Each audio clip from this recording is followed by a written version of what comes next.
All right. Good afternoon, everybody. Thank you for joining us. I'm sorry we're running just a few seconds late here. We had a few technical difficulties. I hope you're able to enjoy the fabulous weather this past weekend. I know I did. A little technical difficulty here. They decided to start mowing the grass outside my window. So if that's disruptive, my apologies in advance. Before we begin this regular meeting of the President's Council, I wanted to remind everybody that if you got any questions during our updates from the various schools and from Sarah Exner, there's a Q&A in the right-hand side of your screen. So that's where you'll submit questions to Jake, and Jake will queue them after each session. If you're having problems with your Q&A, email the questions to Jake, and he will put them on from there. So that's the direction that we're headed right now. This meeting is going to be recorded for later review for members who weren't able to join us.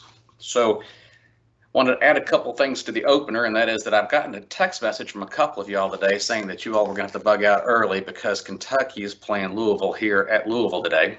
And given what we've been through this past year and given how beautiful it is outside, I just want to let you know that please be absolved from any guilt for bugging out of the meeting. Just go get a win for us. So go Cards. A couple of other items that I'd like to call everybody's attention, some which you probably already know. But Dan Taffel is a member of our council, and on April 1st, Danny lost his father, Bill. And I've knew Mr. Taffel my entire life.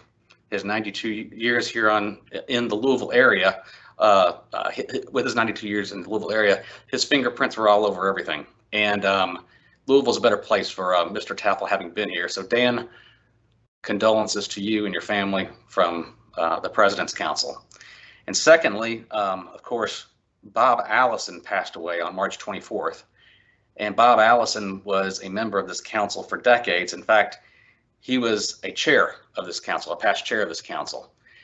He adopted U of L when he came to Louisville in 1960, and the university is a far better place for it. Many of you may have read in his obituary that Bill Olson tapped him and a very small group of people to put together the plan to build the original Cardinal Stadium. And his marketing genius was a large force behind what started what we have today out of Cardinal Stadium. Rob Allison, his son, is a member of our council as well. So Rob, our condolences to you and your family, you and your entire family. Gentlemen, both Dan and Rob, please give your mom a hug for us and make sure they know how much we're thinking of them right now. So moving on, the first item of business today is Sarah Exner. Sarah, you're going to give us an update, I think, on our student mentoring program. Sarah, please begin.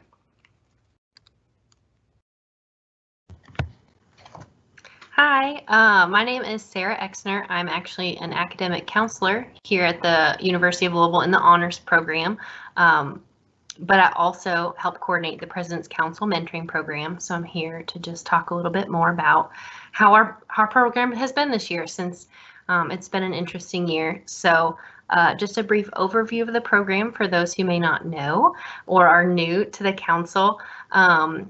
The President's Council mentoring program aims to select and match 50 students, so these are high achieving students at the University of Louisville, with mentors in their particular career fields, so that they can meet and gain experience and advice and guidance in their current path as a junior. So through their entire junior year, they meet with their mentors and they report back to me.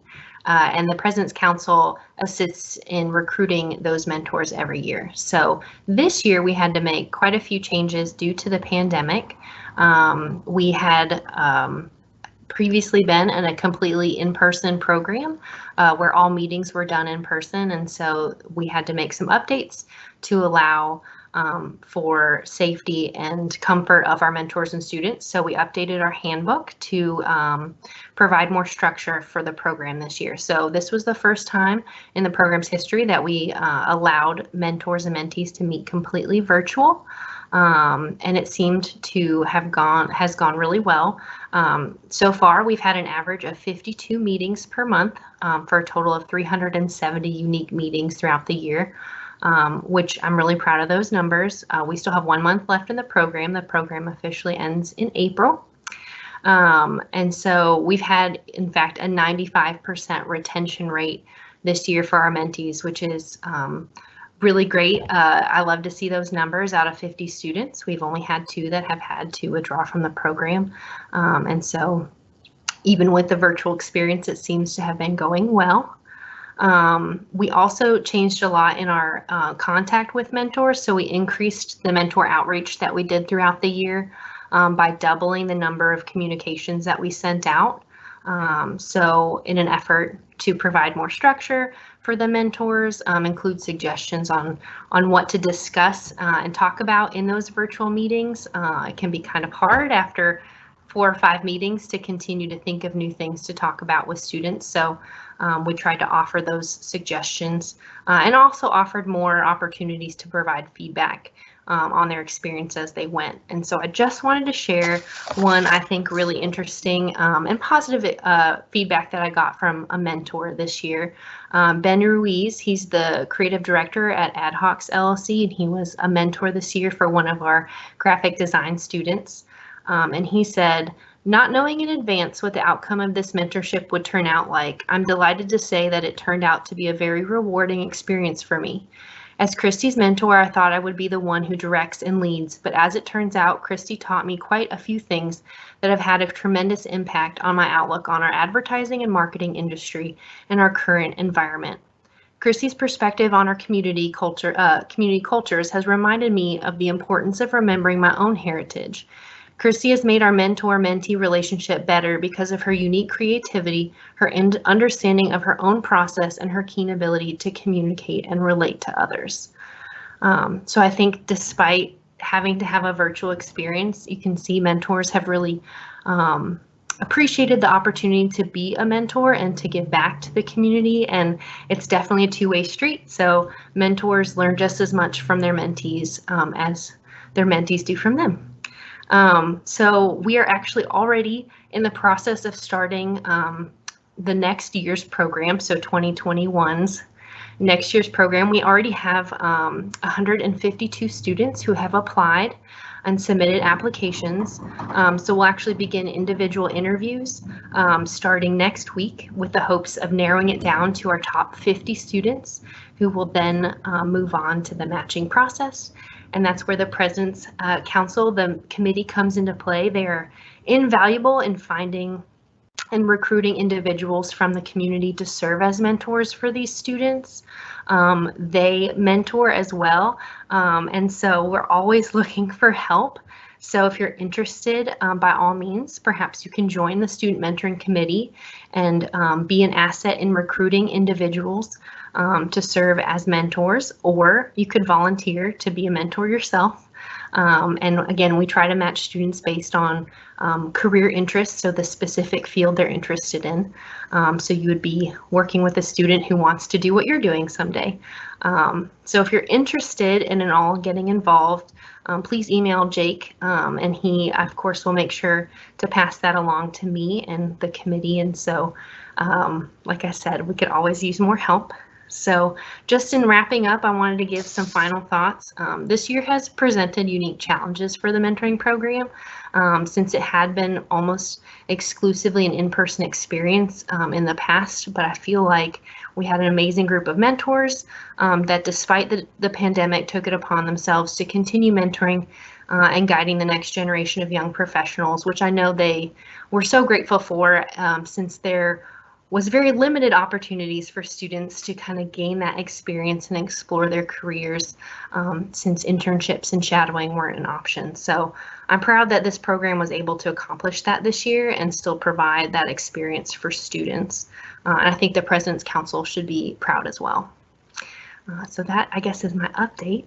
I don't know if there's time for questions or not. I'll leave that up to Jake. Sarah, thank you very, very much for that update. That's great. And she was mentioning to you, well, first of all, let me back up questions. Jake just texted me, and as luck would have it, the Q&A is not working. So he's asking everybody who has questions to please email them, and he will field them accordingly. So if you've got some questions for Sarah right now, please email Jake. And as we're going through these presentations, if you've got questions, you're going to have to email them. Sorry about that. Sarah, you had mentioned that we're always looking for people to help, and we need people on this committee. It's just you come in and it's really a couple weeks of work, and that's what it comes down to. Occasionally, so as I was on this committee, occasionally what we do is we call you, somebody in the President's Council, and say, hey, this young person is interested in your industry. Can you, or do you know someone who can help us? And that way we get you involved and ask you to help us that way. So when you get that call, please jump on it and give us a hand. There's a lot of heavy lifting that goes on here. Jake, are we having any questions come in for Sarah via email? Not at this particular time, but I will keep monitoring that, and we will either answer them during the session or afterward at an appropriate time. Great.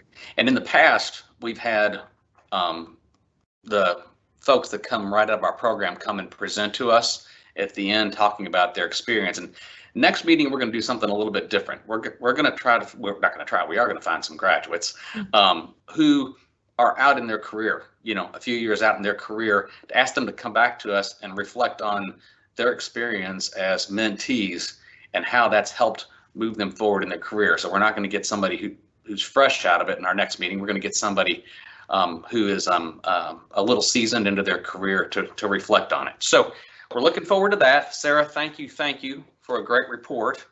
And next we're going to move into our updates from dentistry, music, and the arts and sciences schools. A reminder, email Jake with your questions if you have any. From the School of Dentistry, we have Dean Jerry Bradley with us today.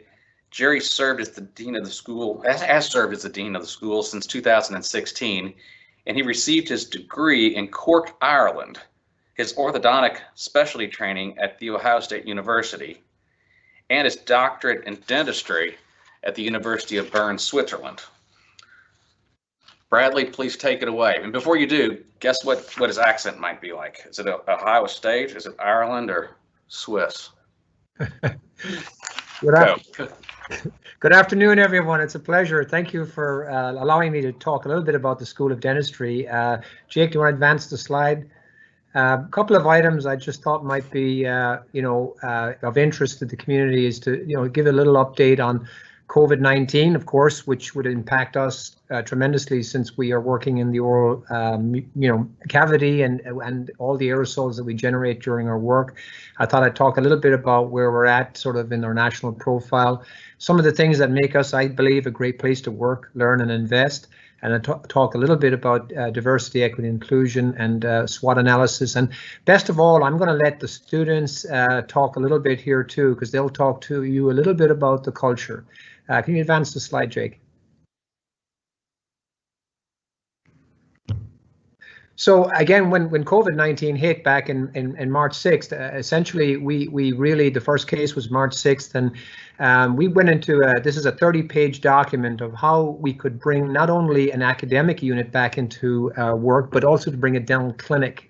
We have 200 dental chairs in this building, and to bring everybody back safely and to bring patient care involved a lot of preparation, a lot of work. And so we've been working through phases of our recovery. They involved re-engineering our ventilation system, PPE controls, creating negative pressure areas.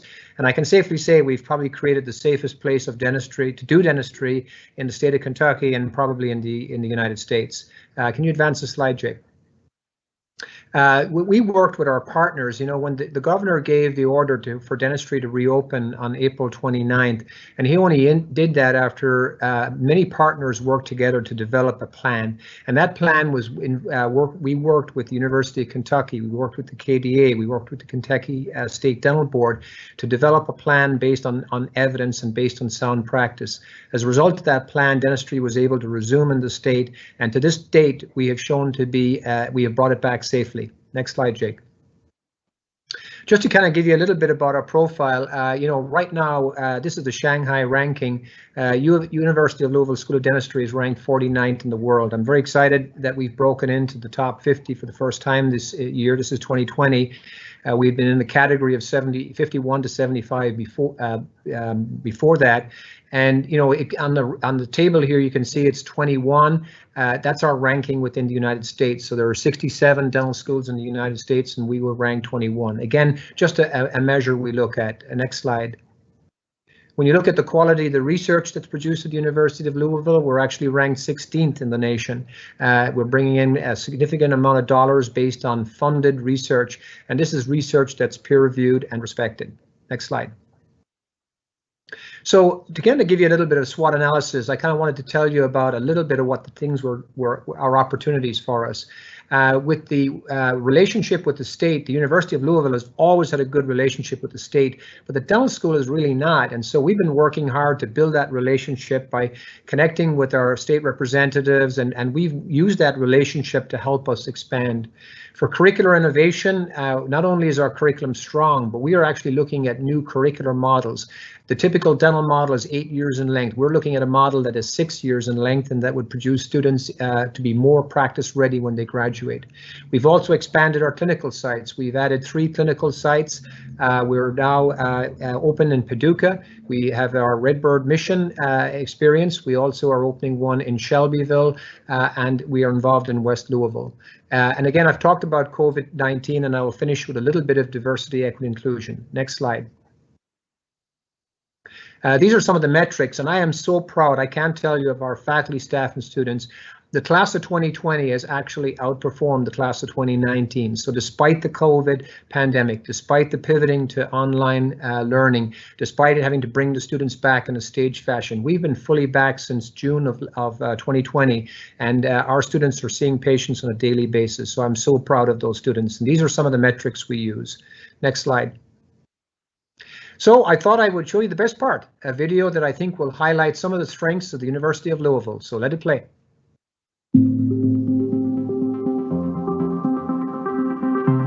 When you come into the University of Louisville's dental school, it's such a family environment. The faculty and the staff, always super welcoming, very warm, friendly, always supportive.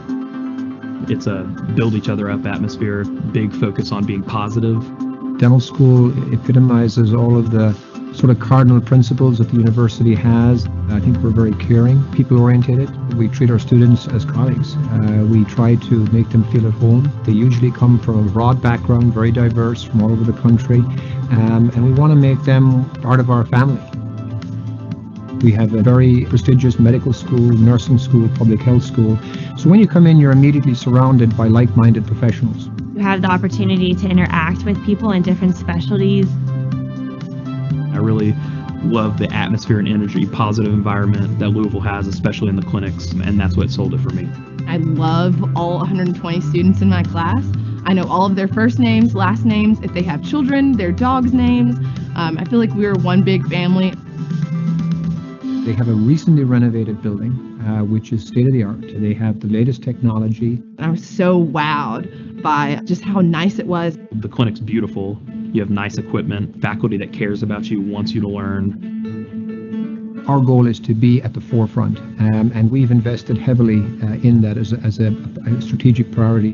We have like 3D printers downstairs. We got the oral scanners. We got the CBCT that we can do here for our patients. Not a lot of places have that. The faculty here at ULSD are some of the most approachable faculty I've ever experienced in my entire life. I feel that I can go to my faculty at any point and tell them I need help.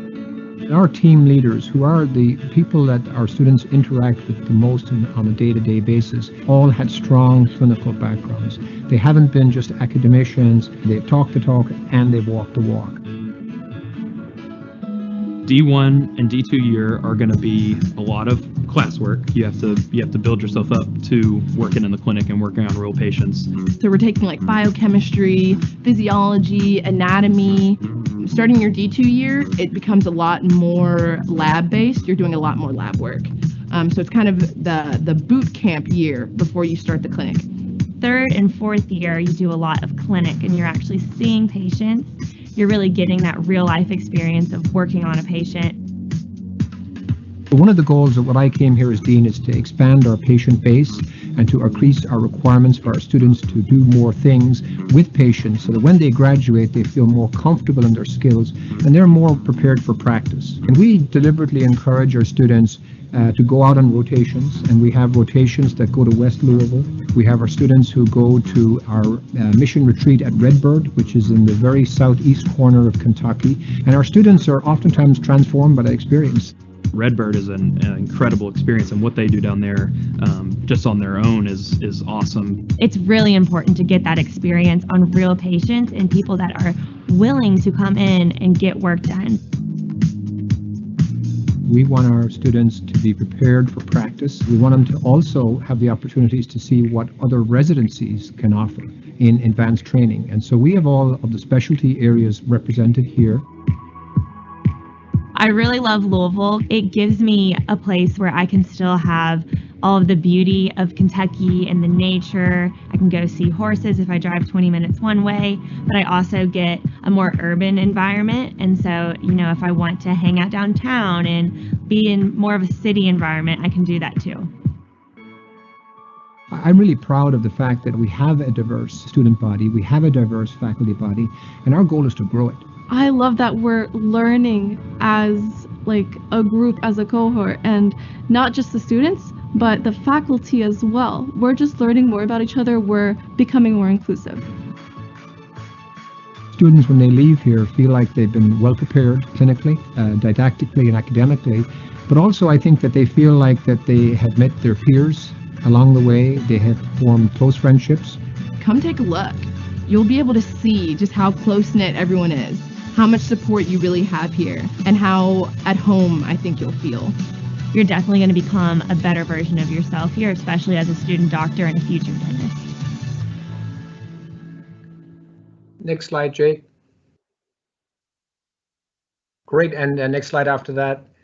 So just to finish a little bit on the diversity, equity, inclusion, you know, we've put together, all of us were kind of shook by what had happened with the events in 2020. And so the School of Dentistry put together a 10-point action plan, which involved putting resources, not just, you know, talking, but putting resources about creating scholarships for students and minority students, giving scholarships to minority faculty to recruit them. And with that, that's helped us recruit minority faculty in 2021. So I want to thank you all. I hope it's given you a snapshot of the dental school. When people ask what can you do to help us, I think, you know, what we're trying to do is grow our scholarships for minority students. We're growing our patient population. Consider the dental school not as a place to go where you have no money, but to come to get the best care. We've got graduate residency programs. We have a faculty practice, and we want to make sure that we provide the best care to as many people as we can. So thank you all. It's been a pleasure. Jerry, thank you very, very much for your update. That was fantastic. You had told me earlier before we got started in the meeting that you had the video, and that was, I told you I thought that the video is going to say 1,000 words, and it said more than that. So it really was engaging. Thank you. Thank you. So we got questions that are dribbling in. We're going to have to bounce around since we're doing them by email. So as I understand it from Jake, we have some questions for Sarah, and hopefully we'll get a couple dribbling in for Jerry here in just a second. So Jake, do you want to start bringing out some of the questions, please? Sure. Actually, Sarah's going to respond to that particular question by email after the meeting. Okay. But any others, if they come in at the appropriate time, I'll be happy to read them. Okay, great. So we haven't seen anything for dentistry yet, right? Not quite, but I will be happy to read them as they come in. All right, thank you very much. So we're going to move on to our next update. We're going to the School of Music. Today we have Dean Teresa Reed and Chair Neville Blakemore providing the update. Dr. Reed, you may remember from July 2020, she engaged us in a robust discussion on race. Just a reminder, Teresa served as the Dean of the School of Music since 2019 and is an award-winning music scholar and award-winning author. We're glad she's here at U of L. Of course, Neville has been a friend of the university for years and has been on the council since 2014. So Dean Reed and Neville, the floor is yours.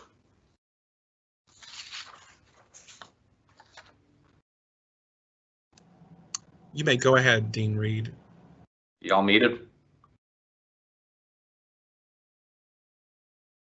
And you're on mute still.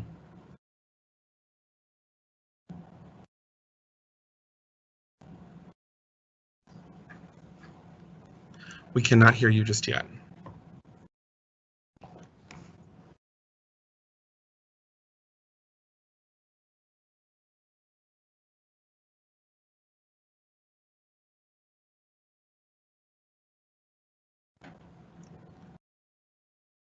Unfortunately, we're still having some microphone problems. Okay. Jake, shall we go to the next one and come back? We can absolutely do that if we'd like to move on to Dean Owen. Owen, yes, thank you. Okay, so we'll jump back to music in a few minutes, and we will go and speak with Dean David Owen and Committee Chair Larry Benz at the College of Arts and Sciences.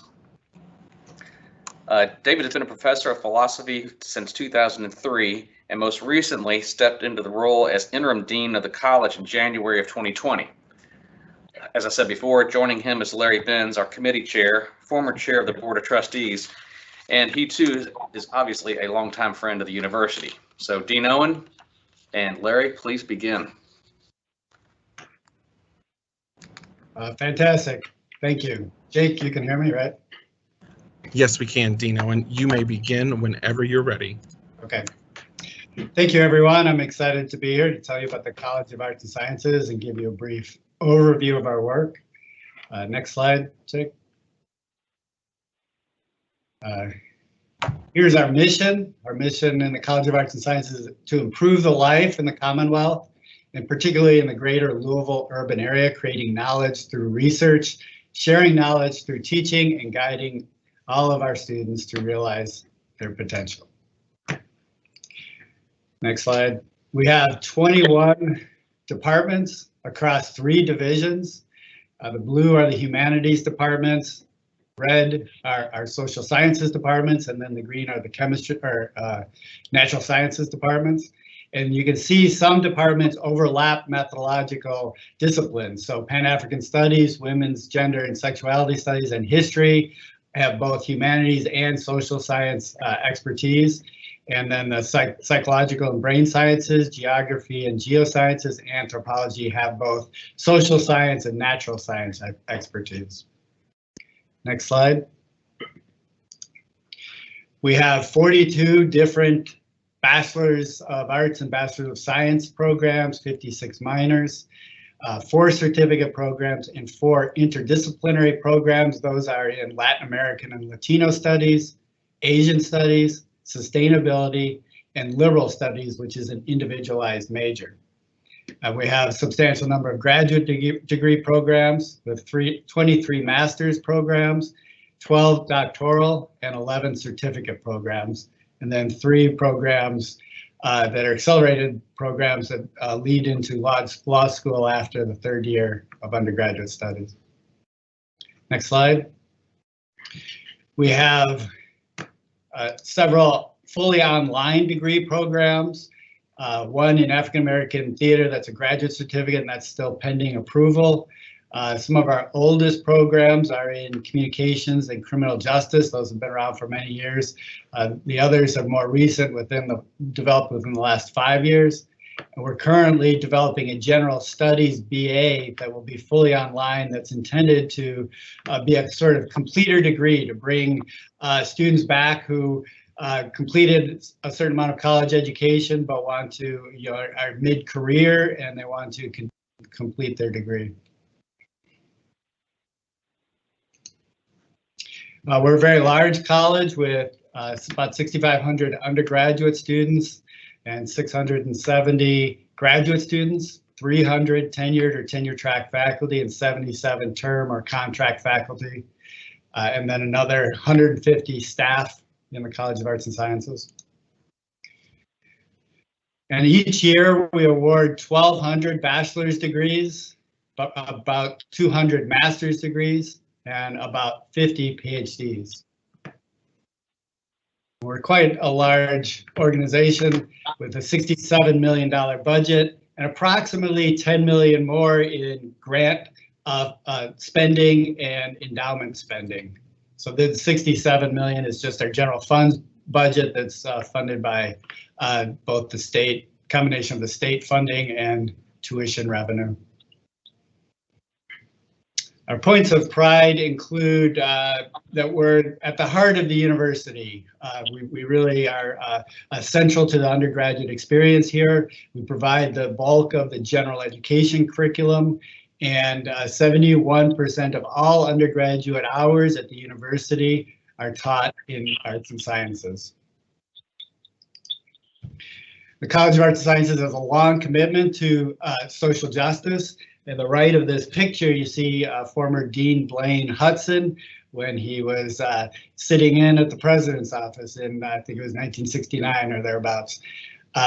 Recently, I created an associate dean position for diversity, equity, and inclusion just last October. The year before, the college had created a standing diversity committee that's populated by faculty, staff, and students. We have one of the oldest Pan-African Studies departments in the country, a Women's Gender and Sexuality Studies department, African American Theater program, Anne Braden Institute for Social Justice Research, a certificate in Peace, Justice, and Conflict Transformation, social change minor. Something we're particularly proud of is the Martin Luther King Scholars Program. 10 scholars go through that every year. They're fully funded. They go on a civil rights immersion tour each spring. And the Malcolm X Debate Program, which has revolutionized debate with a new methodology, a new approach to debate, and our Center for Environmental Policy and Management. In terms of faculty excellence, our faculty are very productive when it comes to scholarship and research. Just in the academic year 2019-2020, they produced 21 books, 7 edited books, 507 journal articles, those are peer-reviewed journals, and 44 exhibits and performances. In terms of grant production, on the right side of this slide, in the same year, there were 71 grants for a total of 66 million for just counting the principal investigator. If you look at grants where our faculty were either principal investigator or co-principal investigator, that number is nearly $7 million in grants that support the research in the college. And some of the research, I just wanted to highlight a little bit of that real quickly. This is a colleague of mine in the philosophy department, Andreas Alpaduro, writes on boredom, one of what he calls a neglected emotion, and how it propels us forward to greater achievement.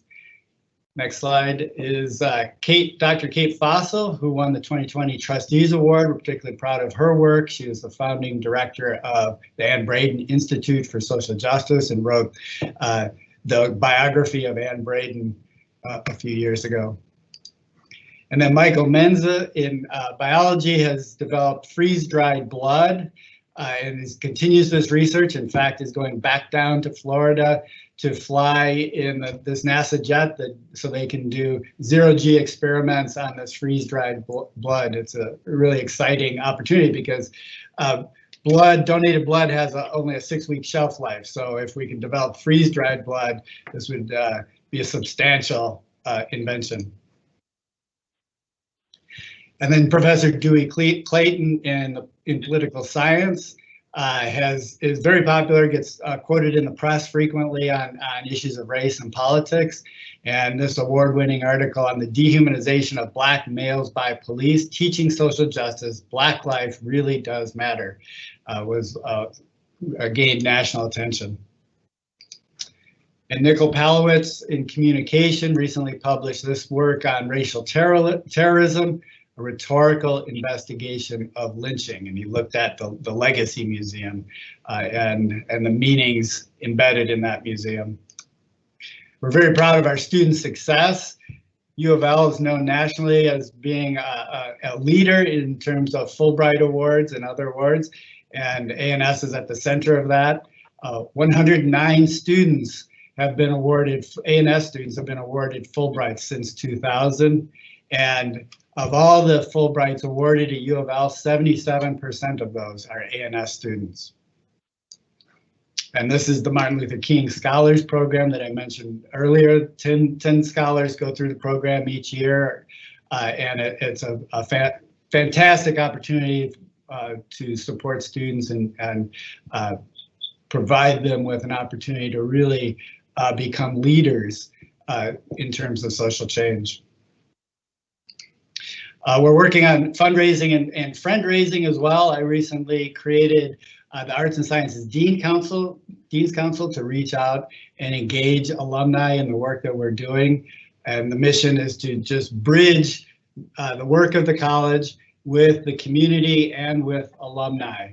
And so we started that about 3 months ago, and we're working hard with an exciting and energized group of folks to build those bridges. Our philanthropy to ANS is last year was $1.8 million, and the goal this year is $2 million. And at the end of the third quarter, we're at 1.6, so we're looking good to make that goal. Our numbers of gifts on the day of giving increased substantially this year, and we hope that will continue to grow. Some interesting facts around philanthropy in ANS. We have nearly 55,000 living alumni, but only 739 of those have donated to ANS. So percentage of donors to the university, percentage of living alumni that actually donated is very low, 1.34%. So there's considerable opportunity to tap into that large alumni base. Next slide. So these are my priorities that I set this year that I want to achieve in the next year and a half or so. To articulate a clear and distinctive ANS identity, we're going through these exercises with different groups this spring. We want to define who we are and what makes us particularly distinctive as a College of Arts and Sciences relative to our peers. Develop and implement an ANS anti-racism plan that articulates with the Cardinal Anti-Racist Agenda and builds on our strengths and our expertise in the college. I want to improve the morale and foster a positive outlook. I've appointed last year a morale task force that is generating ideas and recommendations that we'll implement. We'll grow enrollment. Obviously, the new budget model focuses heavily on enrollment, and we want to continue developing innovative interdisciplinary curricula that really attracts and engages and excites students as they come in the 21st century. I also want to develop a student care hub, a one-stop shop for students to go to get help, whatever the question might be, whether it's financial aid or advising, or they need to be connected with a mentor, or they want to be connected with career services, and so on. And so I want to work on that this summer in terms of developing the concept and begin implementing it in the fall. We want to continue to enhance support for research and support especially mid-career scholars who often get lost in the pipeline. Moving people from associate to full professors is critical. And then engage alumni and donors to advance ANS's mission, and developing the Dean's Council was a key part of that. Next slide is, what can you do? Leverage, we can always you can always use your networks to help us achieve our priorities, help us tell our story. I'll say a bit more about that in just a second.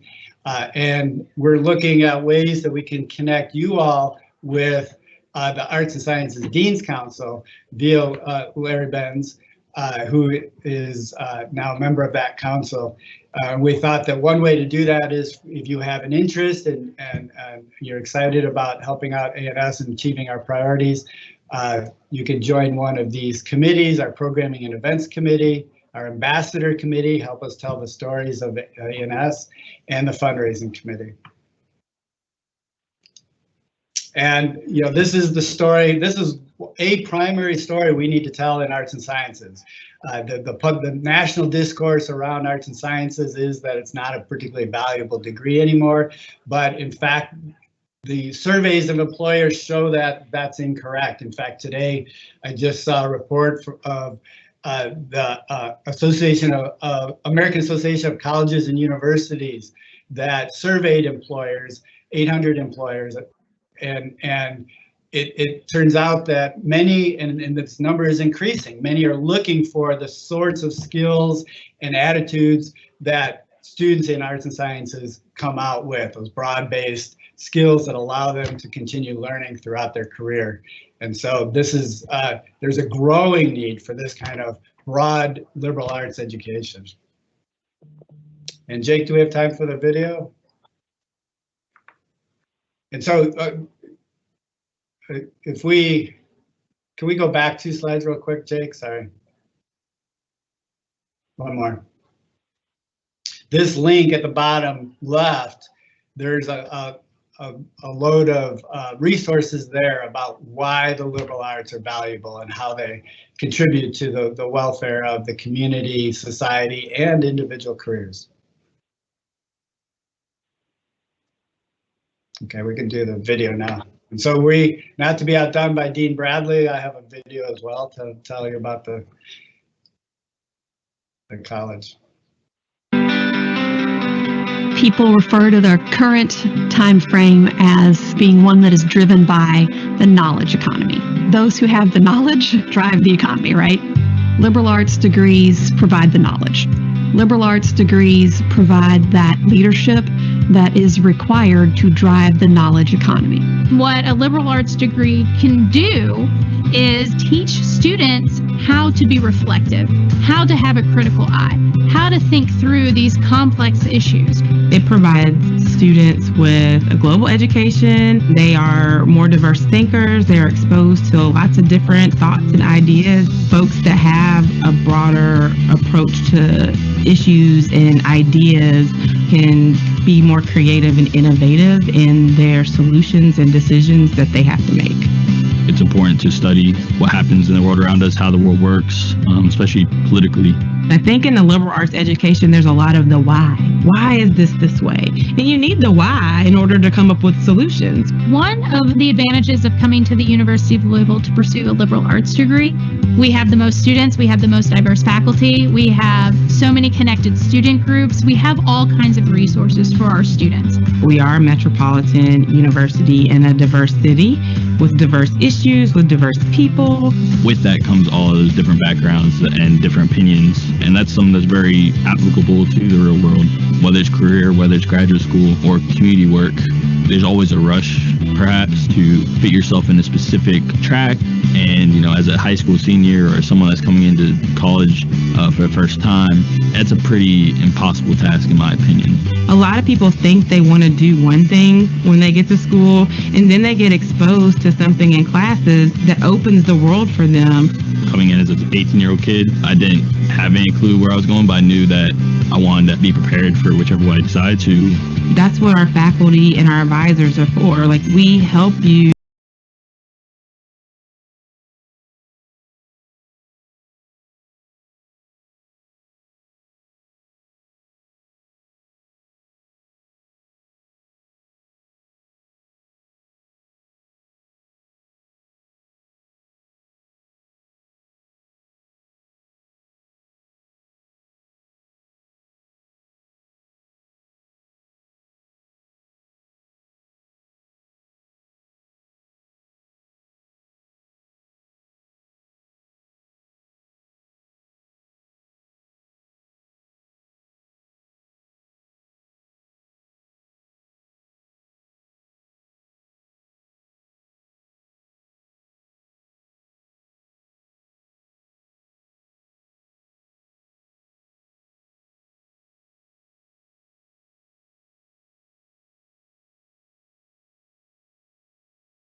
And that concludes the presentation. Dean Reed, I have a question from Mary Gwen Wheeler. And that is the College of Arts and Sciences offering badges and certifications to students to enhance their employability? We have undergraduate certificates, but we don't offer we're beginning to offer some of the IBM badges embedded in some of our classes, I think. We just started doing that, experimenting with that a year ago. But otherwise, we have undergraduate certificates that we're using that are very low barrier in terms of credit hours required that will give students certain skill sets, for example, in ethics that would be translatable across a wide range of careers. Thank you. That's all the questions I have at this time. Thank you, David and Larry. Larry, I don't know if you have anything that you'd like to add. You're live on this, I believe, aren't you? Larry unfortunately did not make it, okay, but he is on, and I've got him on text. So okay. If he has any questions to answer, he'll be more than happy to. Okay, great. David, thank you very much. Great presentation. Two great videos. That video was fantastic. That video had a little bit of a hiccup where it froze, and we talked about this later. We're going to have all of this online, so go back and watch it online so that you get the whole thing. But that'll be online. You'll be able to get it. Sorry for the hiccup, everybody. And David, sorry for the hiccup. Okay, now we're going to rewind back and go back to Neville Blakemore and Teresa Reed at the School of Music. Neville's having some. He's on, but he can't. His speaker isn't working. Teresa, are you live? Yes. Are you able to hear me now? Yes, ma'am. Great. Thank you very much.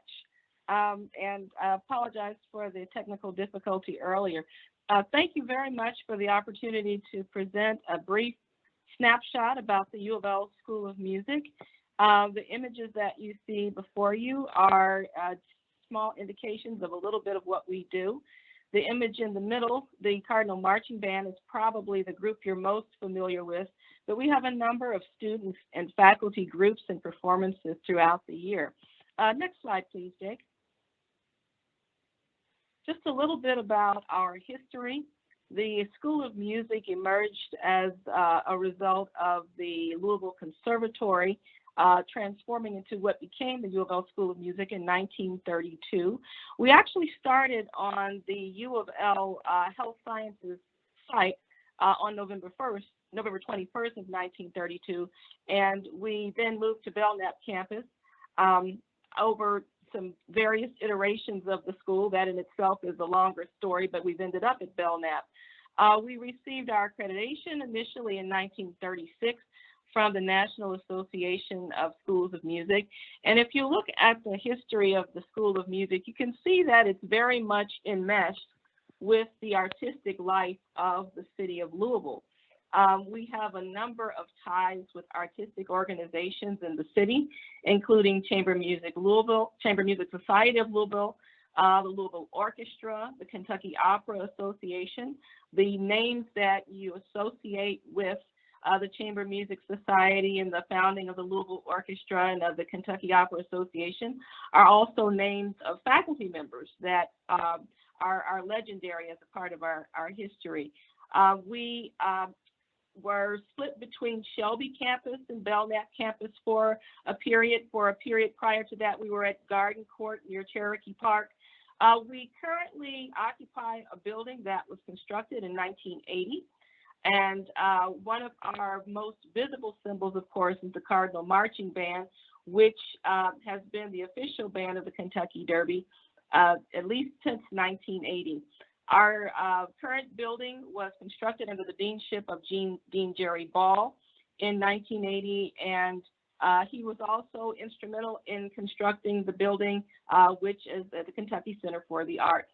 So there are many, many ties between the U of L School of Music and the artistic and musical legacy of the city of Louisville. Next slide, please, Jake. We have many points of pride. I've already mentioned our accreditation, but we have one of the relatively few nationally approved music therapy programs. There are only about 70 in the country, and we have one of them. We have a teacher education programs, collaboration, of course, with the College of Education and Human Development, a very large international footprint. Many of our faculty and students have performed in places around the globe. Some of our more frequent destinations are various countries in South America, and of course, various places in Europe and in the Far East.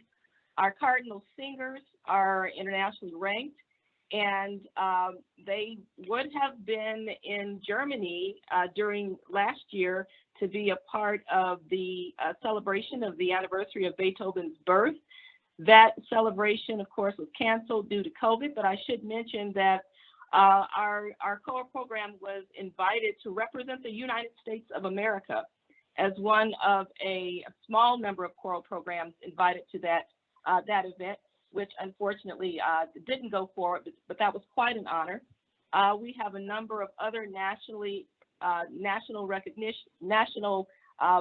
instances of recognition by Jazz Guitar. Our Jazz Guitar program ranked number 20 nationally.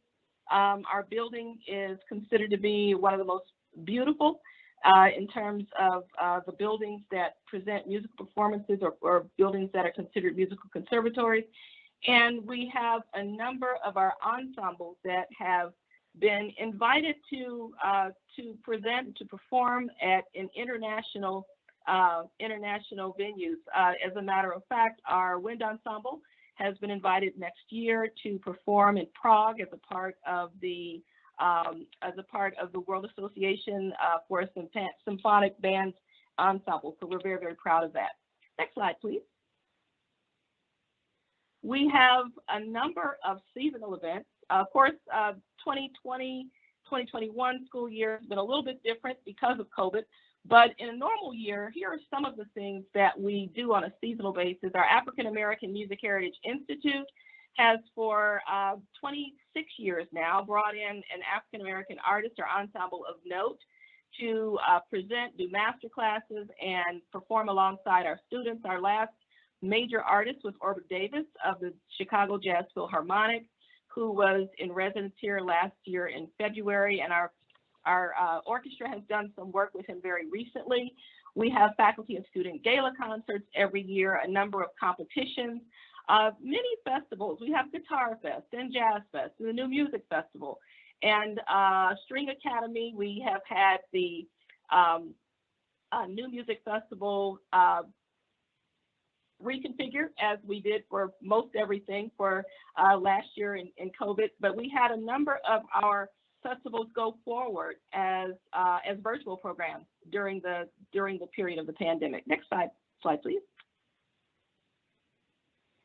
A little bit of our profile. We have 322 undergraduate music majors, 59 graduate students, 38 full-time faculty members, 34 members of the part-time faculty, and 13 support staff. Our part-time faculty members are primarily those specialists who in the School of Music come to give instruction on a particular instrument. It's the norm in schools of music, pretty much anywhere that you would have a specialist, for example, whose job it is to come in and teach oboe, and then a different specialist who comes in to teach French horn, or a different specialist who comes in to support the piano area or the string area, and so forth and so on. All of our music majors have to take private lessons, which we also call applied music. And so that's the reason for the large number of part-time faculty members that are who are among our colleagues. Next slide, please. And we have a number of degrees. We offer bachelor's and master's degrees. Our bachelor's degrees generally break out into two large categories. One is the Bachelor of Arts degree, and the other one is the Bachelor of Music degree. And then within those two general categories, there are specialties. So there is a Bachelor of Arts degree that is more your garden variety. That's our music general degree. But then in that liberal arts offering is a jazz studies track that one can pursue. Similarly with music and new media. The Bachelor of Music degree is considered a professional degree because those graduates are ones who will end up teaching or performing as orchestral or studio musicians or preparing for graduate study. So those include, for example, our music education degree, our music therapy degree. And then we also have minors and graduate degrees as well. Okay. Next slide, please. One thing that is unique about the School of Music is that it is a convener of students from all majors, all colleges, anyone who has the ability to pass an audition can perform in our ensembles. So our ensembles consist of music majors and non-music majors. It's very, very common for a pretty large contingent of any one of our ensembles to consist of people who are from majors across the university. And so these ensembles provide not only an educational experience for the students who are majoring in music or for the students who are learning to teach music, but they also enrich the cultural life of our campus and provide a way for students across all majors and specialties to have experience community in a very unique way. We have several bands. The Cardinal Marching Band is probably the most familiar. We also have a community band program, a concert band, a symphonic band, and a wind ensemble. The symphony orchestra also gives several performances a year, and that consists mostly of our string players. Our choir program includes our university chorus, collegiate chorale, Cardinal Singers, the women's choir singing Cardsmen, and then also our Black Diamond Gospel Choir. We have an opera theater program. Our jazz program is very well known and for more than 40 years has been the site of the Jamie Aebersold Jazz Summer Workshop. Jamie Aebersold has been a partner with the University of Louisville since the early 1970s, and his program is known pretty much worldwide. And that program has also traditionally involved students and faculty of our jazz area here in the School of Music. We have an early music ensemble, a new music ensemble, and just a bevy of what we call minor ensembles, which would be our chamber groups. So you might, for example, have a brass quintet or a woodwind quintet or any other number of combinations of instruments that perform together. Thank you. And next slide. Just a few points of pride about our specific ensembles. Our symphony orchestra did a performance in Costa Rica in summer 2019, and that performance was one that was very important for the country, and it was recognized by the national leadership there, and was an engaging enterprise for not only the faculty who went, but of course the students who went. Next slide, please. I've already mentioned a little bit about Cardinal Singers. They have performed and traveled really all over the world, and some of those locations are mentioned: China, Germany, Spain, Cuba, and many other countries since 2003. The Cardinal Singers typically take an international trip every year, and 2020, because of COVID, was the first time in a long time that they did not, but we hope to reestablish that tradition. Next slide, please. Our wind ensemble also has performed around the world, and they will be performing as part of WASB in Prague next year. And they have been a regular feature along with many of our other ensembles at the KMEA, which is the Kentucky Music Educators Association state meeting. In fact, our student ensembles and our faculty are leaders in that particular organization, and our wind ensemble appears regularly there. And of course, our Cardinal Marching Band. The Cardinal Marching Band is most familiar, of course, probably among all of our ensembles. It had a very interesting history. There was a marching band that was formed earlier in the 20th century, and then in between about 1970 and 1980, there was a hiatus of the band. It disbanded for various reasons that I am still learning about, but then it reconvened in 1980 and has been going strong since then. And next slide, please. Next slide, please. So as a School of Music, our response to COVID has been very has been very interesting. It's been a wonderful learning experience in some regards because it's forced us to think about how we deliver music instruction, how we engage students in music making activities, and how we engage audiences. Before COVID, one of our primary enterprises was bringing audiences to campus in Comstock Hall and Byrd Hall. In a given year, we might do as many as 300 performances, and that includes performances of students doing recitals, performances of faculty, performances of guest artists coming from around the country and around the world, performances of our band.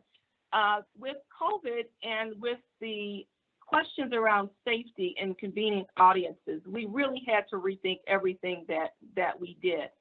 So our first concern was, of course, to prioritize the health and safety of the faculty, staff, and students in our School of Music family.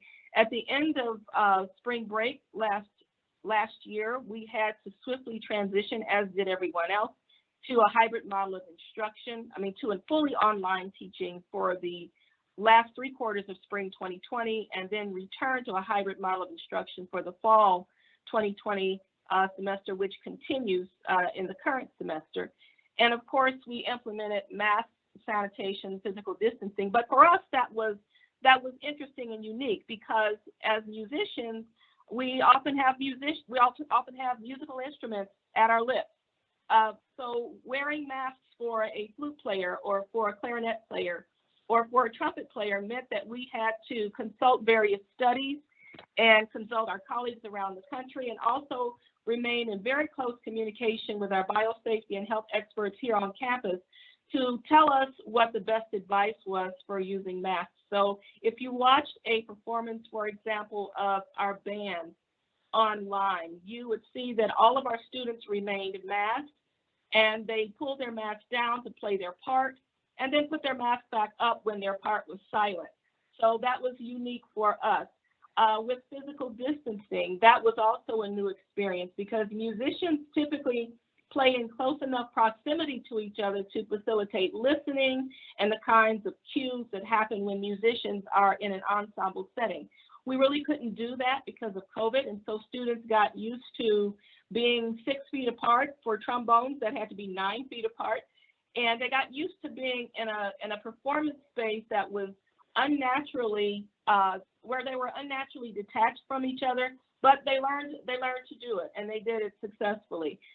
We had to figure out the correct placement of musicians for air filtration in all of our operations, and consulting with our biosafety experts and the folks who knew about the way air filtration worked in the music building. That meant for us, for example, in practice rooms, telling students the best place to stand in the room so that the air could be carried out of the space and then recycled, matched to outside air, brought back into the space to maximize safety.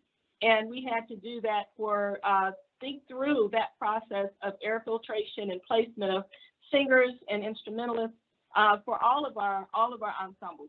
Speaking of singers, we've had no choirs in our building, no choirs singing as an ensemble in our building since February 2020. We have had to erect tents outside of our building. If you were around our space anytime in the fall in particular, you saw large tents where our choirs were performing and where they were rehearsing outside. Here recently, our choirs have performed in the Speed Museum garage because that's an outdoor space. We know that with COVID, the transmission of aerosols is pretty dangerous in choral settings, and so our choirs and our choral programs have just been absolute troopers with bringing great music in spaces that they're unaccustomed to. We implemented the use of bell covers to eliminate excess aerosols, puppy pads for condensation, and a number of other measures in our building, including directional floor signage and modified seating, where we've had live audiences really reduced by 80 to 90%, with the ability to have some degree of presence with faculty grading students while we are broadcasting much of what we do to an online audience. And we gave regular reports to the School of Music about COVID exposure. I'm happy to say that our COVID exposure in the School of Music was relatively low, and we're really grateful for that. Thank you very much. Next slide. So we are looking ahead. One of the things that we anticipate with great excitement is being able to plan about reconnecting with our community for on-site performances.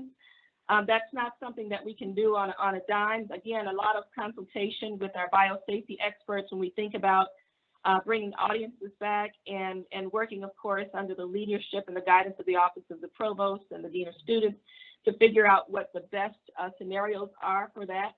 We're looking forward to restoring our international footprint, and looking forward to strengthening and sustaining our connection with our alumni, broadening our participation in RACE and L, and harnessing the experience of COVID to really capitalize on the technological possibilities for delivering musical performance and instruction. What we did learn from COVID is that we do have opportunities that are unbounded by geography when we make maximum use of technology for delivering what our teachers want to deliver in the way of instruction, what our students and our faculty can deliver in the way of musical performance. That has created for us some new challenges with copyright. In the era of COVID, many of our friends in the arts have suffered and have not been able to engage in live performance as a way to make a living. And so that's drawn new attention to questions of copyright. And we've also had to reconfigure our own online presence in view of the fact that copyright makes it very important for us to be very attentive to compliance. We can't simply post everything that we do. We have to pay closer attention to that. And all schools of music are alert to the same scrutiny now. But we understand much better how to handle those things, and we understand the value of highlighting our original music and of looking more carefully and closely about how to find the sweet spot between compliance and putting our best foot forward. And we're also looking at exploring interdisciplinary ties more fully. We already have a pretty robust interdisciplinary tie between our music therapy program and the public health school and other health-related disciplines on campus, but we find opportunities for expanding that. Thank you. Next slide. And I am embarrassed to say that I am the only one that does not have a flashy video. On our website, School of Music website, though, there you can find some wonderful performances. And with that, I will be silent and answer questions if needed. Thank you, Teresa. I don't have any questions at this time, but as they come in, I will forward them to you for some answers. And then just a reminder that we will post this for everyone to see.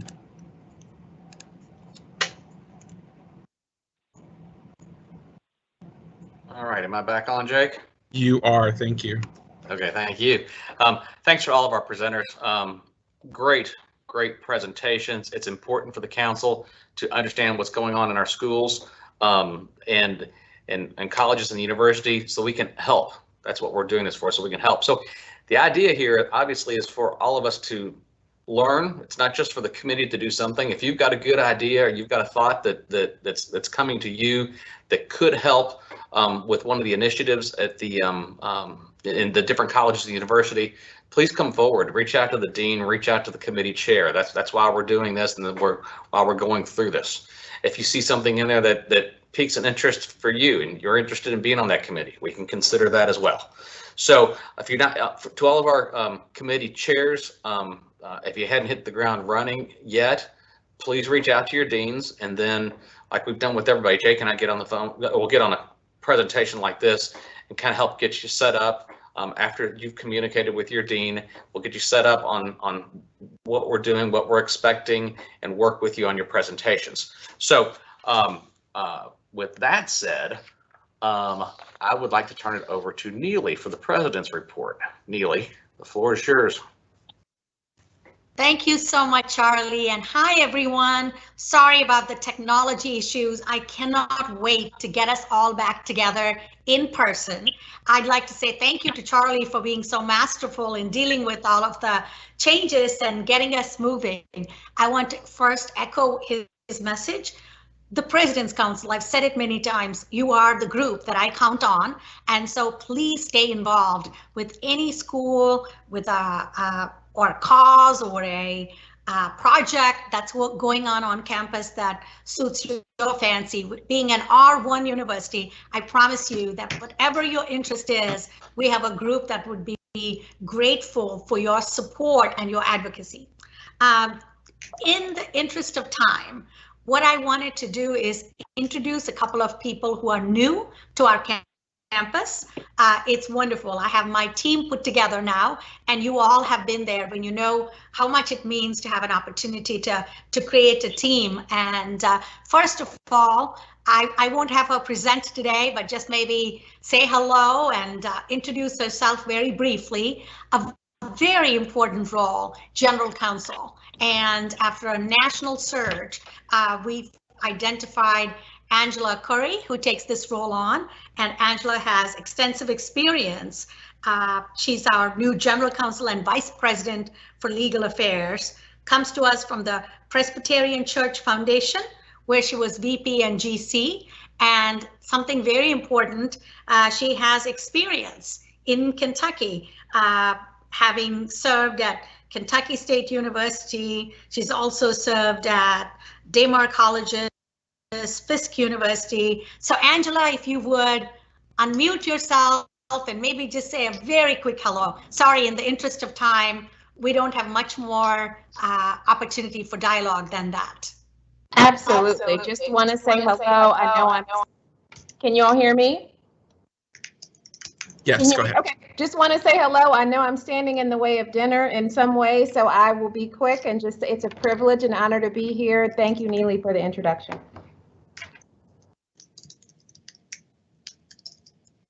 Thank you, Angela. And Angela's role is really important because she's the General Counsel representing the best interests of the university. So her first priority is the institution as it very well needs to be. And now I'm going to ask my executive vice presidents to do a very quick overview as well. I will introduce each of them as we go along. So first of all, Dr. Kevin Gardner. He jokes that he started here along with the COVID, which is true, but he has been invaluable to us in not only thinking about research and innovation, but also helping steer us through the pandemic. Kevin has worn many hats. He's also been our representative to the medical advisory group of the ACC, and I could not be more pleased to introduce to all of you again, Dr. Kevin Gardner. So Kevin, we need to absolutely have a hard finish by 6 o'clock. So if you would give a super quick update. I can give a super quick update. Thank you, Neely. I was going to say I'm new here, but with Angela and Lori on the line, I guess I can't say that anymore since I've been here longer than the coronavirus has been here. So Jake, let's see if you can catch up. Let's see if you can keep up with me on the slide. So I have a quick update here. I'll probably try to fly through some of this given the time constraints and that everybody wants to go watch the baseball game. So it was a good year for research. This is FY20. We had $170 million in awards. That's the biggest, the largest amount of awards we've ever had, and that's an increase of 24% since FY15. You can see the growth there. Next. In this year, we identified with a very large grassroots effort grand challenges that the university will focus on for future research investment. And the three grand challenges are to empower our communities, advance our health, and engineer our future economy. And those are areas of real research strength that we have. And they're also areas of particular importance to University of Louisville as a premier anti-racist metropolitan university. Next, Jake. So just a couple of quick examples. They don't all, we heard from Dean Owen about the in community engagement of the College of Arts and Sciences. This is an example of an interdisciplinary group of people who's using robots and virtual reality to help autistic children adapt to classroom learning environments. Next slide. Another example of empowering our communities is from the School of Public Health and Information Sciences. We have one of 5 National Centers of Excellence in Youth Violence Prevention that's funded by the CDC. There's a really strong partnership with West Louisville that's been going on for 6 years now. There's driving around, you may have seen the award-winning Pride Peace Prevention campaign, and there's a picture of that in the slide there on that bus stop, but there's billboards and other things like that. And I'll just say that they're investigating and evaluating methods for reducing youth violence and rooting out systemic racism as a cause of that youth violence. Really impactful work. Next. The second grand challenge, advancing our health. You may have heard about the Co-Immunity Project. U of L stood up community-based testing for COVID-19 very early on when there was no testing available. We had 24-hour turnaround, and we did testing for really broad spectrum of communities and hospitals. And the wastewater testing came along to help us identify areas of COVID-19 outbreaks where parts of the community were not going to get tested, and particularly in more underserved parts of our community. Next. The second example is that U of L, many people don't know, has a regional biocontainment laboratory. There's 12 of these across the United States at prestigious medical colleges, and we have one of them. Just as an example of some of the work that they've done this year, 6 products were developed and tested in our regional biocontainment lab in the past year that are either in the clinic or almost in the clinic, 2 vaccines that are in phase 1 clinical trials right now, 3 antivirals that will be in the clinic in the next 2 months, and then the phase 1 trial of this compound that's a prophylactic nasal spray that's a broad spectrum antiviral. So when the next pandemic comes along and we don't have a vaccine yet, we'll have a nasal spray, if this works out, if the clinical trials go well, that will protect people from most types of viruses. Next. And then a quick example of engineering our future economy. You may have seen that the ink is just dried on the memorandum of understanding with the Louisville Airport and U of L and our partnership to use the airport as an innovation lab, and that's a great and really exciting new initiative. Next. Speaking of innovation, it was our best year for innovation by a lot of measures. We count kind of innovation dollars in certain ways, and so we've reached a record 9.4 million in innovation related income. We have 7 new startups that were created, 18 license options and deals, and 48 new patents. Next. But as we'll see, we don't just count money. What we're really trying to do through our innovation is to impact society in a positive way. These are the 4 award winners this year from the Innovator of the Year Awards. And I'm going to talk a little bit about what the work that they've done. So next slide, Jake. So Brad Shuck on the left there had developed a new way to measure employee engagement. This is coming out of College of Education and Human Development. And the startup that spun out of this was with Charlie Miller on the right, who was one of our entrepreneurs in residence. We have entrepreneurs in residence program where they are in residence at U of L, work with faculty to help them get their ideas out into the big wide world. Next. The second award winner was Theo Edmonds for this Cultural Wellbeing Index to help companies measure holistic organizational well-being that includes factors like creativity, health, and inclusion, and are really important indicators of innovation culture in a company. This is the first for public benefit company that U of L has spun out. Next slide. And then lastly, the eQuality Toolkit was the third, what we call Trailblazer Awards. And this is a medical training. LGBTQ and other non-normative patients receive worse care than gender normative patients. And this training has already been used by hundreds and hundreds of people, medical students, but as well as professional development for doctors and other healthcare professionals. Next slide.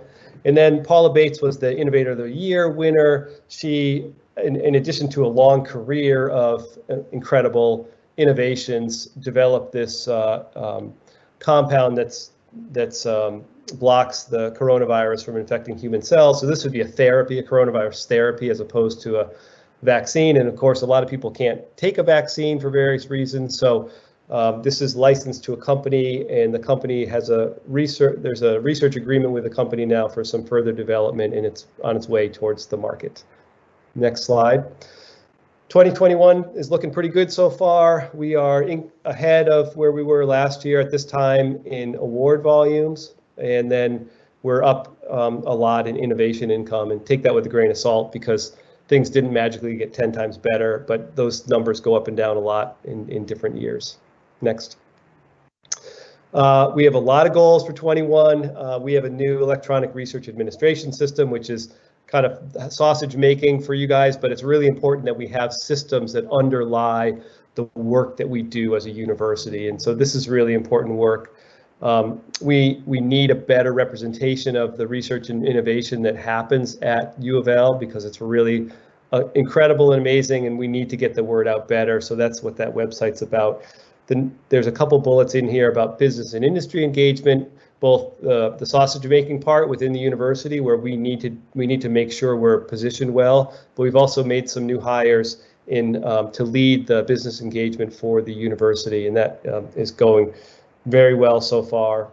And then we will be producing a research and innovation annual report, and you will certainly be on the list to receive that. And that is what I have. Thank you. I hope that was fast enough, Neely. I think it's fascinating, and I thought it was fast enough. But Charlie, are there any questions, or can we move on to the next report? I don't know, Jake. We got any questions? We do not have any questions at this time. We can move on. Okay. So just so everyone understands, with the research enterprise, with R1, you've heard me talk about how important that is and what we do. Next up, I'd like to introduce our new provost, and she is the Chief Academic Officer. That's Dr. Lori Gonzalez. Beth Bain did a phenomenal job for us, as you all know, filling in and as provost, and she's gone back to her role as Dean of Graduate School. And I forgot to mention, with Angela Curry as our GC, Tom Hoy has agreed to stay with us for a period of time to help with the transition and finish out some of the projects. I'm very excited to introduce Lori. As I said, and I don't know if you all know what a provost is, we've talked about it before. I think on the President's Council you do, but not everyone who watches this on video may. The Chief Academic Officer means essentially that all of the deans report up to her, as does student affairs, as does so many other aspects that have to do with our teaching and research missions report up to Lori. I am delighted. She served most recently as Vice Chancellor for Academic, Faculty, and Student Affairs at the University of Tennessee Health Science Center. She was also Interim Dean of the College of Health Professions there and has held numerous roles. But again, I love that she has deep ties to this incredible Commonwealth, and I will let her tell you that part of it. She's only been here a couple of days, but truly feels like she's been part of the Cardinal family forever. I am very grateful she is here. And so take it away, Lori. Thank you. I don't know if my camera is on or not. I know that my microphone is off. Can you see me? We can. Okay. I think you could see me eating Cheetos for lunch a little earlier in the presentation, so I apologize for that. I actually think, to the council, after hearing from our three wonderful deans, you know why it was an easy choice for me to want to come to the University of Louisville. It's a great institution, and I'm really glad to be back in my old Kentucky home. I'm a native of Rockcastle County. I was born in Mount Vernon.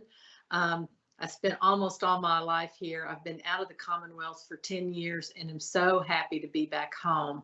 And then, most importantly, I'm really happy to be at the University of Louisville. Under Neely's leaderships, we're taking the university to even greater heights. I have wonderful colleagues on the leadership team, and I'm really looking forward to expanding the student access agenda and the student success agenda. We have so very far to go with our aspirational goals to become a premier metropolitan institution and a premier anti-racist institution. Kevin has us driving for a premier research institution. So there are so many good things going on, and I'm really looking forward to getting into the university, learning the people, working with the council and with our alums so that we can put University of Louisville on the map nationally and internationally. So I have no vision and report to give you today, but just know I'm totally committed to the university, and I look forward to meeting each of you. So thank you for this opportunity. It's just really wonderful. Thank you so much, Lori. And she has both EKU roots and was Dean of the health professions. I don't know if I'm getting the title right, at UK. And so I'm just delighted. I told her she looks good in red, and we are so happy she's here.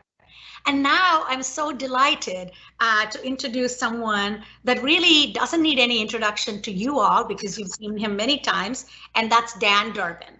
I want to tell you that he will be our newest executive vice president, so I'll end up with 3 EVPs. Now, technically, in March, our Academic and Student Affairs Committee approved that title, and it'll be board approved at the April 22nd meeting. So Dan will be the Executive Vice President for Finance and Administration. I couldn't be happier. I always joke with him that we have our own Super Dan on our team. So with that, Dan, please take it away. Thank you. Well, the good news for everyone is that I don't have a video, so I think we'd be in trouble if the finance guy had a video, so I will spare you that pain. But since it's been quite a while since I've had an opportunity to brief the council on our budget situation, I wanted to do that through 3 different spans of time. And Jake, if you could advance the slide, the first of which is just a really brief look back to last year. And this time last year, we had just started, the COVID situation had just started to emerge, and we identified almost $40 million worth of financial risks that could emerge from that. And we built a plan and implemented a plan to mitigate those risks. And we ended the year with a balanced budget, just as we had sought to do. And we also had a pretty good improvement in our liquidity, in our cash position. So we accomplished, from a budgetary standpoint, everything that we had tried to accomplish when we set out at the beginning of the year. The other thing that I think is important that we take a great deal of pride in is the transparency of our financial presentations and our financial situation. And there is a link on this slide that you can go and you can look at our audited financial statements for the last year and see for yourself kind of at your own pace in terms of how we did. But last year was a challenge, but we met the challenge as a campus, as an institution, and we came out with a very stable financial result. And Jake, if you could advance the slide as we turn the page into this year and close a chapter of last year, we had the same challenges, the unknowns related to state support, enrollment.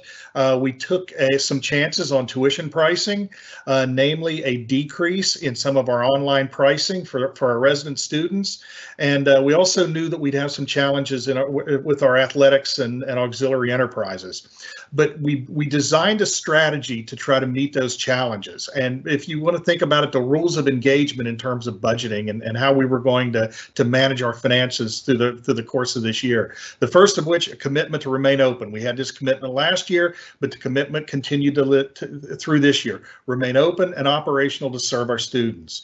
We also did not want to take our eyes off the fact that we needed to continue to improve our financial strength.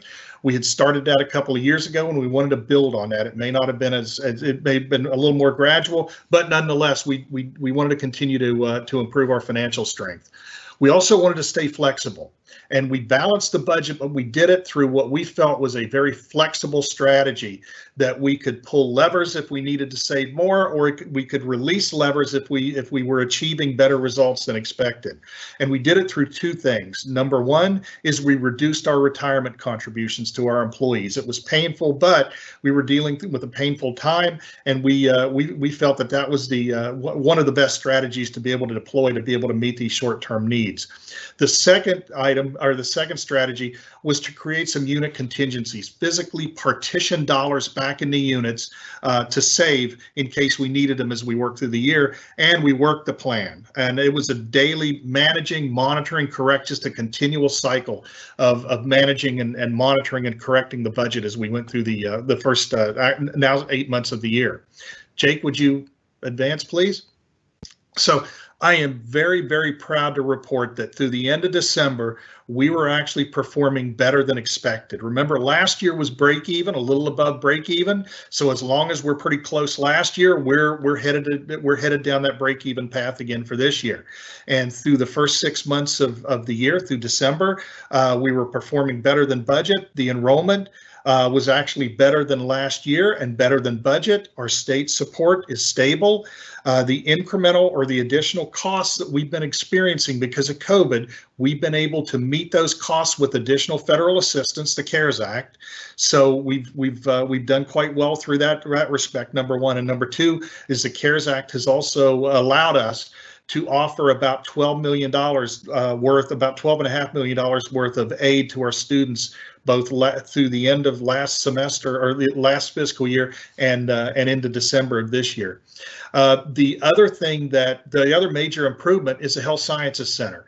The actions that we took last year through the acquisition of the Kentucky One assets and the clinical integration of pediatrics has really stabilized the Health Sciences Center. So all these actions have come together to really produce some good, sound, positive results to the end of December.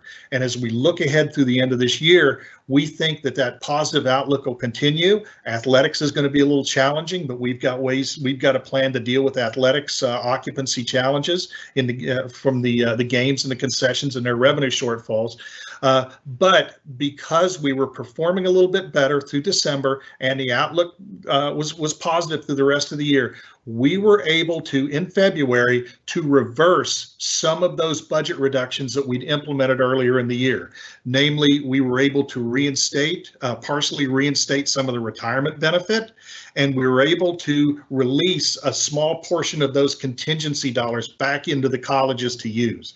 So the plan worked just as designed, and the mitigation strategies and levers that I described earlier are functioning just as we designed. And it's been because of the cooperation of the campus, the faculty, the staff, administration, students, everyone has been able to make sure that we've stayed on the right path from a financial standpoint. And Jake, if you could advance to the next slide.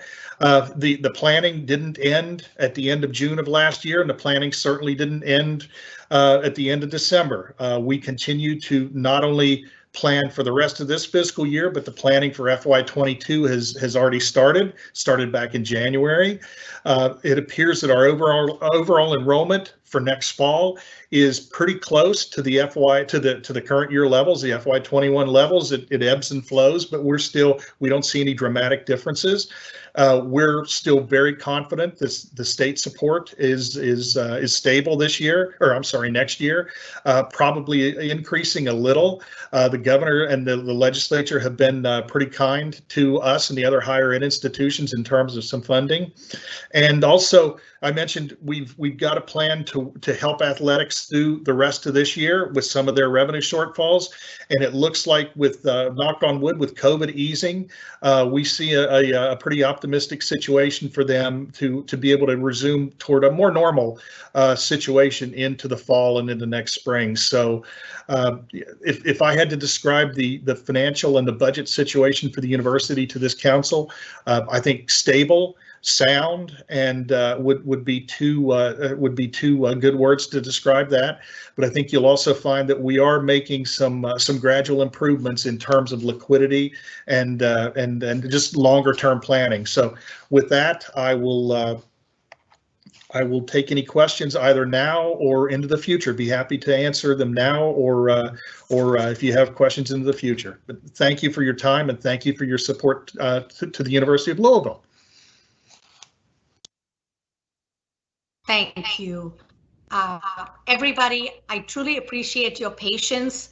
I know it has been one presentation after another, but we've really had such wonderful information to share and wanted to be able to have an opportunity to do that. I have just two more things that I wanted to add. One is, I hope you've seen the announcement of our urgent care clinic that will be opening in West Louisville, Virginia Avenue. Tom Miller and the team have been doing unbelievably well in terms of rising to the needs for our community. And along the same line, so has our campus health services, working very, very diligently. I wanted to make sure everybody knew that anyone over the age of 16 can now sign up to get a vaccination at Cardinal Stadium. It is, please spread the word. This is very important. Our goal is to serve 4,000 people a day, and we are set up for it. We have volunteers who are ready. So please, please, please encourage people to sign up and get the vaccination. We'll make sure to send you all a flyer with the details. Jake will follow up. And if there are any other questions, I'm happy to answer. But hopefully the next meeting will be in person, and maybe it's a mini retreat to make up for all of the time we've missed in person. But Charlie Dollum, thank you, and I wanted to pass that back to you. Thank you, Neely. Angela, Lori, Kevin, and Dan, thank you for your all's great reports. That was fantastic. There's a lot going on here. There's a lot of wonderful things going on here at the university, and I'm proud to be a part of it. Last item of business is the report of the chair. I'm going to keep this short with just a few announcements. The July 6th, 2021 meeting is here. Listen, it's going to be hybrid and virtual, so we're going to do both. So we're going to get the Student Activities Center ballroom. We will have the virtual, of course. If you're not comfortable being there, we're going to meet whatever the CDC guidelines are at the time for distancing. We'll be wearing our masks. As Neely said, we've got the vaccination site. Please pass the word. If you are having trouble getting signed up, please contact Jake.